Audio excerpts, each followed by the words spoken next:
estructura del manguito endotraqueal.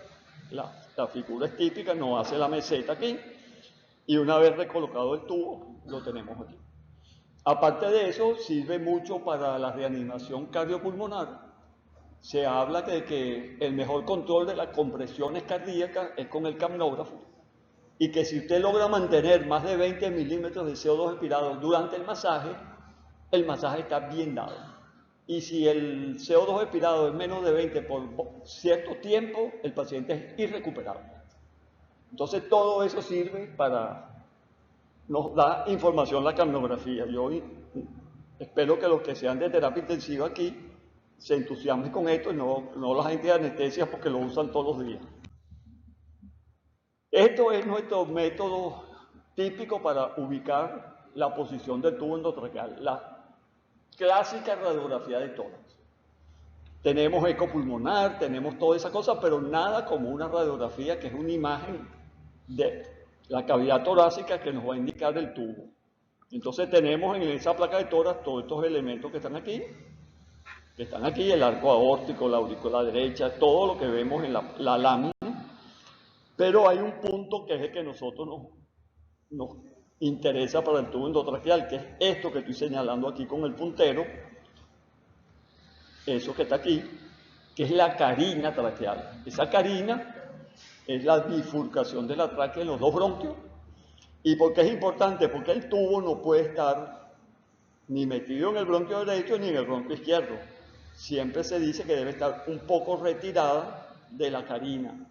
Entonces hay un dato práctico que es ver el botón traqueal, el botón aórtico, perdón, y en la mitad del botón aórtico podemos colocar la punta del tubo endotraqueal.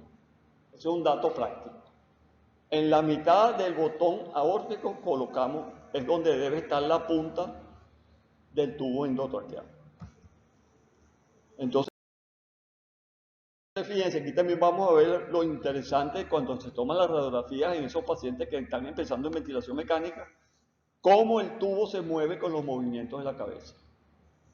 Cuando el paciente flexiona, se mete el tubo. Cuando el paciente extiende, se saca el tubo. Entonces, por lo tanto, cuando uno va a tomar una radiografía de tórax, para ver la punta del tubo, tiene que saber en qué posición está la cabeza. Si está flexionado, si está así, porque después que usted acomode el paciente en su posición original, el tubo se le va a mover.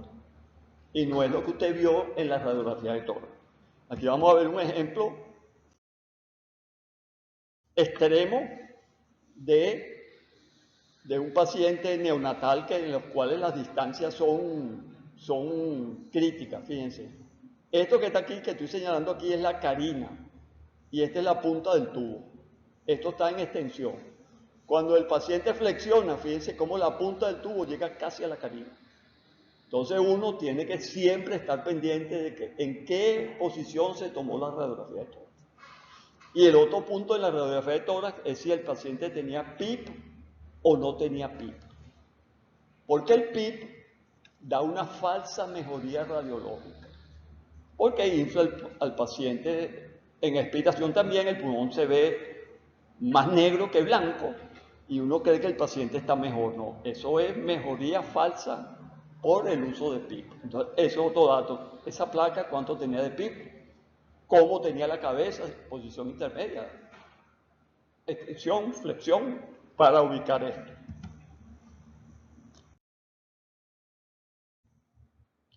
Bueno, aquí tenemos tubos endotraqueales bien puestos. Aquí vemos otra cosa que se ve mucho en los tubos, que es el sobreinflado.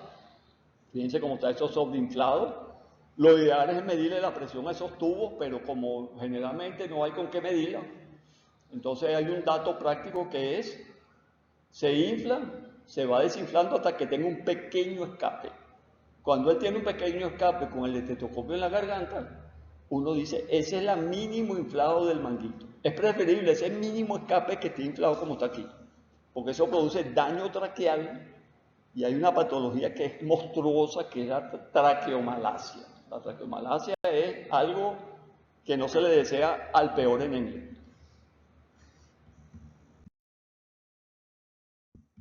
Entonces fíjense aquí, por ejemplo, intubado el bronquio derecho, atelectasia del bronquio izquierdo, del pulmón izquierdo, Siempre el tubo tiende a irse por el lado derecho.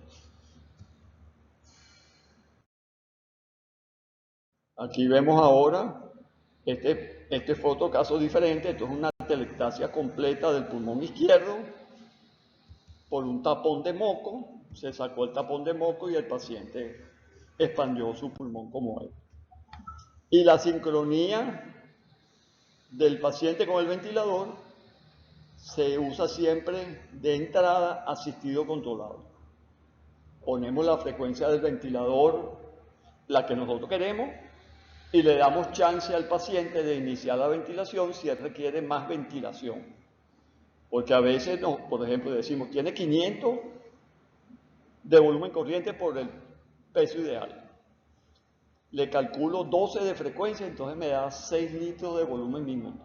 500 por 12, 6 litros. Pero el paciente requiere 8, por X o Y. Entonces el paciente, yo dándole la posibilidad de que él dispare también la máquina, puede compensar esos 2 litros que le faltan haciendo ventilaciones asistidas. Y de esa manera acoplarse mejor al ventilador. Porque si yo le pongo que no se pueda disparar la máquina, él lo que va a sentir cuando le falte aire, angustia, y esa angustia hace que trate de ventilar a través del tubo, y esa pelea con la máquina no lleva a ningún buen lugar. Entonces es importante esto. Aquí vemos cómo identificamos la inspiración en las pantallas de los ventiladores con el esfuerzo previo a la máquina, al disparo de la máquina.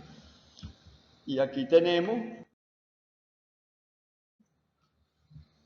la frecuencia puesta de la máquina. Por lo menos en este caso puse 15 de frecuencia en este ventilador, lo que significa que cada periodo respiratorio dura 4 segundos. Esos 4 segundos los tengo que repartir entre inspiración y expiración. Entonces aquí vemos en el modo controlado que no hay esfuerzo del paciente, solo ventilaciones de la máquina. Entonces eso lo vemos generalmente en la pantalla de los equipos. Y aquí vemos, por ejemplo, para el monitoreo de todas esas curvas, vemos cómo los equipos, uno viendo estos trazos, que los vamos a ver en la última semana de julio, hay una clase especial de esto, que la va a dar un médico nuestro amigo desde San Felipe. Vamos a tener videoconferencia. Ustedes van a ver cómo el análisis de esto da tanta información como el análisis de un electrocardiograma. Esto tiene su semejanza, y el buen análisis, por ejemplo, aquí uno ve que estas son ventilaciones controladas, aquí está el flujo controlado, pero fíjense que esta la inicia el paciente, hay una presión negativa aquí donde estoy señalando, hizo una presión que tiene una meseta y tiene un flujo desacelerado. Entonces, si yo veo esto, digo, esto es soporte de presión. Entonces, tengo ventilaciones mecánicas y aquí tengo ventilaciones con soporte de presión. Entonces, ¿qué modo es este? Serían S y MB, porque tengo ventilaciones mecánicas, más las espontáneas las estoy apoyando con apoyo de presión. Eso lo vamos a ver en la de las curvas, que es muy importante. Y a los 30 minutos hay que hacer el control de esto. Es como los diabéticos, hay que hacerle la glicemia. La glicemia se hace con gasometría arterial. Acuérdense que la saturación es un video, es una medición continua del oxígeno a nivel de la saturación, pero que siempre hay que corroborar con la gasometría arterial. Siempre, repito, a veces uno dice que el doctor de España se pone fastidioso en el test de Allen.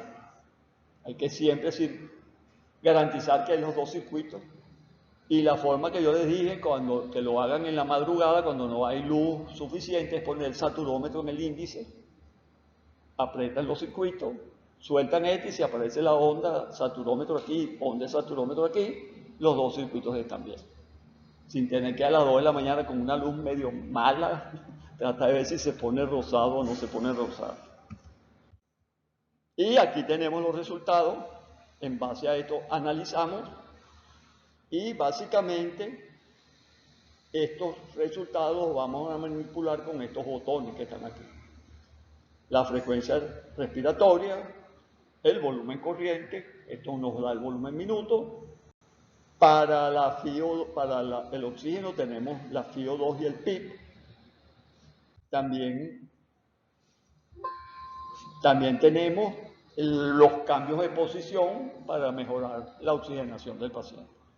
Ahora, este punto es importante recalcarlo, lo vamos a ver. Cómo se maneja el CO2, que es el que nos da la ventilación del paciente en diferentes escenarios. Fíjense esto aquí. Escenario A. El CO2 está entre 35 y 45 y la presión meseta es menos de 30 centímetros de alto. Ahí cómo manejamos el CO2 entre 35 y 45. ¿Para dónde coger? Pero ahora la presión se me pone por encima de 30.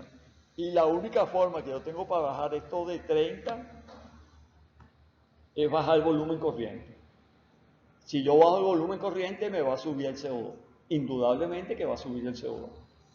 Entonces, ¿qué CO2 voy yo a permitir cuando esta presión sube de 30?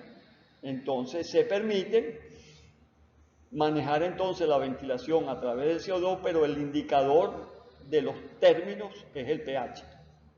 Entonces uno puede permitir que el CO2 suba porque estoy bajando el volumen para que la presión no suba de 30, pero que el pH no baje de 720. Ese es el objetivo en este caso.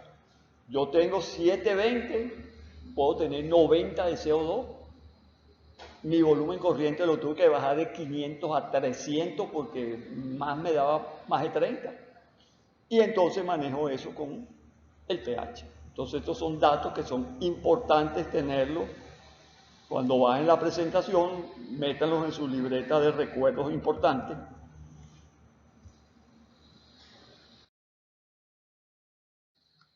Y el oxígeno, acuérdense que lo manejamos saturación mayor de 90. Y acuérdense que este punto crítico aquí que estoy señalando es los cambios entre 90 y 80 de saturación pueden significar cambios en el APO2 entre 60 y 40. Fíjense, la PaO2 puede llegar a niveles críticos todavía con una saturación de oxígeno de 80%.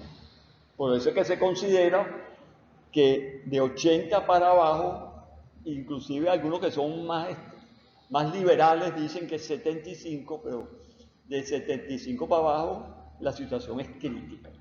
Y se habla de que por debajo de 70 las lecturas de los saturómetros no son confiables. Entonces el rango es 70 para arriba. Entonces fíjense, un cambio de 80 a 90 de saturación significa cambio de 40 de PaO2 a 60. Ahora, ¿el objetivo cuál es? Mantenerlo aquí. Ahora, si usted hace grandes cambios en la saturación de 90 a 100, fíjense aquí, los cambios en la PO2 no son muy significantes. Usted podría decir, tengo más de 60, que es el límite, pero ya con 97% de saturación tengo 80. Y se considera que por encima de 60 la cosa va bien proyectada. Entonces tenemos los límites y los límites. Acuérdense del 90, 60, 90. Medida famosa para otras cosas. ¿Cómo manejamos la oxigenación? Bueno, con la FiO2, con PIB, con cambios de posición. Generalmente se dice que el pulmón sano va abajo cuando hay patología unilateral, para que el pulmón sano reciba mayor cantidad de sangre por gravedad. Y el pulmón enfermo queda arriba y también sirve para drenaje postural. Entonces, eso es, si tengo el problema aquí, me acuesto sobre el lado sano. Y si lo tengo aquí, me acuesto sobre el lado sano.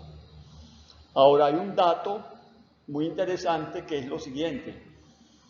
Cuando uno tiene un paciente con, vamos a suponer, con una FiO2X y le llegan unos gases de 80, uno se contenta y dice, oye, el paciente está bien.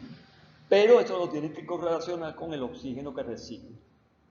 Porque si tiene 80 aire ambiente, está muy bien. Pero si tiene 80 con 100%, está muy mal. Entonces siempre correlacionar FiO2 con la PaO2.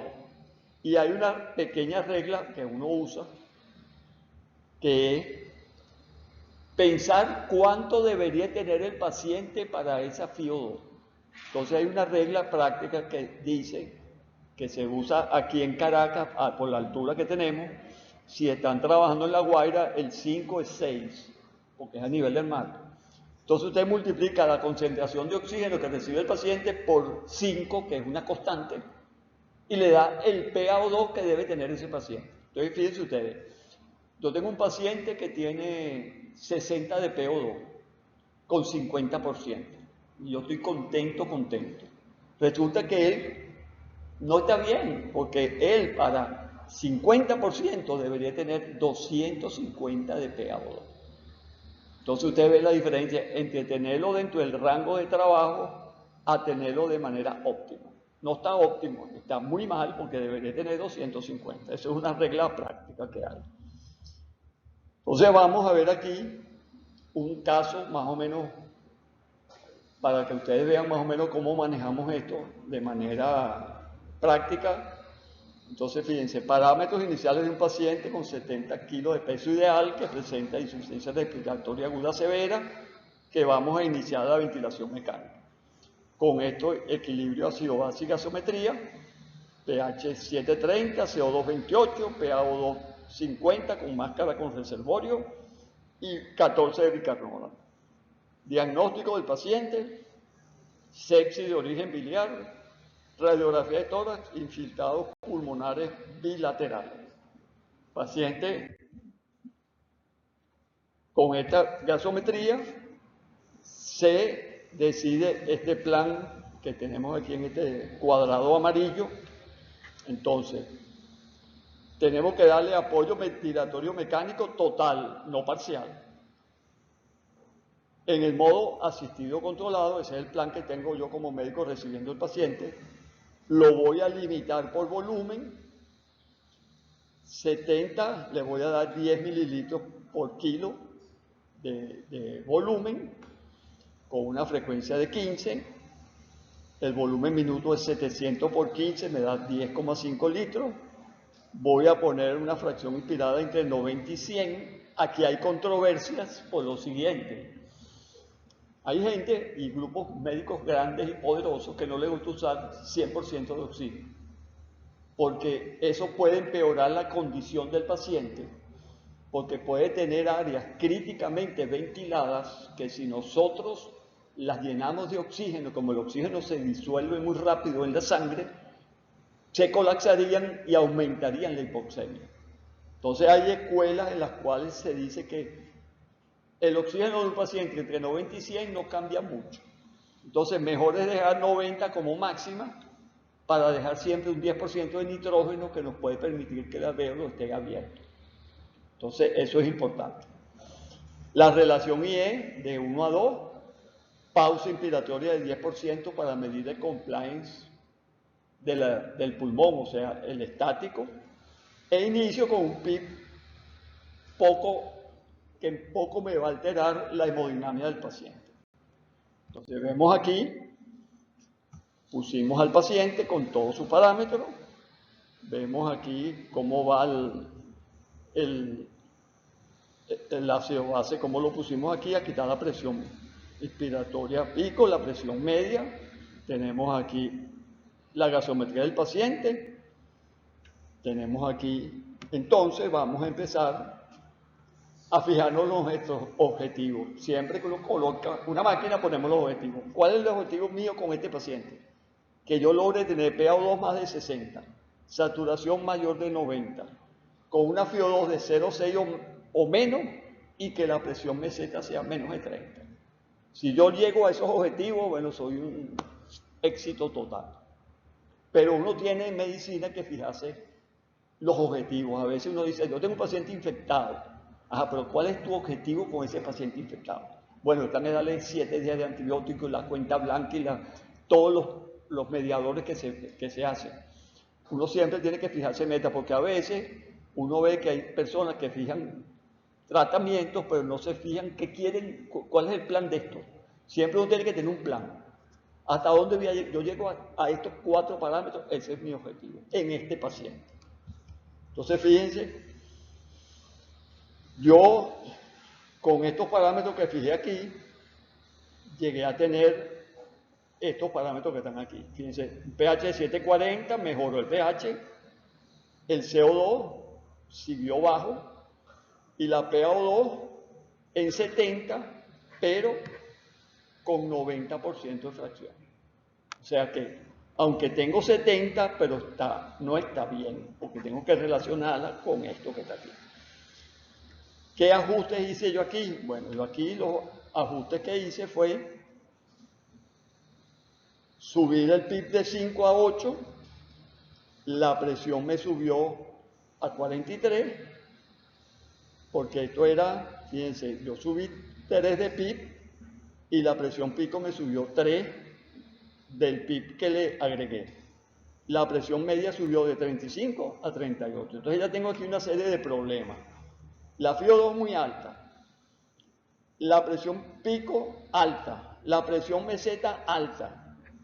Y estoy trabajando con unos volúmenes relativamente altos que me están generando este problema aquí. Entonces, yo hago otra gasometría y fíjense, ahora el pH es alcalino, 750. ¿Por qué es alcalino? Sigue el CO2 bajo y el PO2 subió a 90, mejoró, pero sigue siendo con 90% de concentración. Entonces tengo que seguir haciendo cosas. Para subir el CO2, bajo el volumen corriente, el volumen minuto baja también, la concentración de oxígeno sigue igual, el PIB lo subí de 8 a 11, me subió la presión pico y la presión meseta. Repito la gasometría y veo que el pH se normalizó porque bajé la hiperventilación esa que tenía aquí con el volumen corriente. Veo que el CO2 se me normaliza y la PaO2 subió a 130. Entonces, ¿qué hago yo en este momento? ¿Qué parámetro toco? La FiO2 la bajo de 90 a 80. Es lo que puedo hacer. Todo lo demás sigue igual. Y así seguimos jugando con esto. Fíjense, nosotros vamos con presiones picos muy altas, que es lo más llamativo aquí. El PIB sigue en 11, la fracción en 80 y vemos los resultados. Aquí, yo para bajar estas presiones que están aquí, tuve que bajar el volumen corriente de 600 a 400. Al bajar a 400, me subió el CO2 a 60. Pero como yo estoy manejándolo ahora con el pH, porque quiero bajar esto a 30, entonces el pH todavía me lo permite, porque tengo 724. Entonces, como tengo 724, yo me quedo tranquilo y la oxigenación sigue mejorando. Fíjense, aquí tengo 140, que me va a permitir bajar la fracción. Entonces, hago aquí así, bajo a 70, el volumen sigue en 400, la presión sigue en 40, 41, pero acuérdense, 41 menos 11. O sea que ya yo aquí llegué al objetivo. Aquí estoy en 30, porque tengo esto que restárselo a esta presión que está aquí. Entonces sigue mi paciente con su pH por encima de 720, con su CO2 alto, su oxígeno mejorando, hasta que llega un momento que, fíjese, ya llegando aquí a la fracción, estoy llegando a la meta de la PiO2, que es 0,6, llegué a la meta de la presión y sigo trabajando mi paciente en el tiempo con todos los parámetros de objetos que tengo que ir evaluando. Lo importante es que en este caso estoy manejando la ventilación, que la bajé de manera importante de 700 a 400, con unos CO2 altos, pero que el pH me lo permite. Entonces uno sigue jugando con esto hasta que llegue un momento, por ejemplo, en este punto, la presión bajó muchísimo, efecto del tratamiento. yo pude entonces subir un poco más el volumen corriente para que el CO2 empezara a bajar el CO2, se me fuera normalizando el pH y así voy con el juego. Así que más o menos como uno tiene que ir y llevar esto siempre en un gráfico. El gráfico es fundamental, porque usted ve ahí lo que está pasando. Toco esto, por esto, quito esto, doy por esto. Entonces, ¿cuáles son las conclusiones? La primera, el inicio de la ventilación mecánica significa una alteración importante en el funcionamiento de los órganos ubicados en la caja torácica. Recuérdense que estamos cambiando una caja negativa, de presión negativa, por una caja de presión positiva. Debido al uso de una vía aérea invasiva en el paciente, para poder conectarlo al equipo de ventilación mecánica, se pierden todas las funciones de las vías aéreas superiores. Básicamente, calor, humedad, filtro y bueno, hay una que se pierde también, pero que no es tan importante en este momento, que es el olfato y la posibilidad de hablar, porque el paciente con ese tubo entre las cuerdas vocales es muy difícil que hable. Aunque yo vi una película que una persona hablaba intubado. Y después que la vi, cambié el canal, cambié la serie, porque no puede ser que un paciente intubado esté dándole declaraciones a la policía. Eso no existe. Los medicamentos utilizados para colocar la vía aérea y para acoplar al paciente tienen efectos adversos significativos. La evaluación a los 30 minutos es importante. El estudio radiológico nos permite visualizar dentro del tórax lo que está pasando. La evaluación gasométrica ácido-base es fundamental para el ajuste adecuado de los parámetros del ventilador, aunque nosotros, debido al déficit de equipos que habían de gasometría, manejamos muchos pacientes con saturación, pero siempre acuérdense que la saturación nos da un indicativo más o menos de la oxigenación, pero no nos da ninguna información de la ventilación. La única método que nos puede dar información de la ventilación es la capnografía. Y es un método, la saturación se monitorea el oxígeno de manera continua, pero tiene sus limitaciones. Y la capnografía aporta datos sobre la ventilación y la perfusión del paciente. Y cuando veamos el análisis de las curvas, nos vamos a dar cuenta que sabiendo analizar las curvas, vamos a tener una información bien importante. En conclusiones, recordar los 6 objetivos básicos de la ventilación mecánica. Disminuir el trabajo respiratorio, mejorar el intercambio gaseoso, mantener estos parámetros que están aquí. Y siempre, cuando uno trabaja en ventilación mecánica de varios días, tener en cuenta este 30 de presión meseta de la vía aérea, porque se ha demostrado que en niveles superiores producen daño pulmonar severo. Bueno, aquí terminamos esta presentación.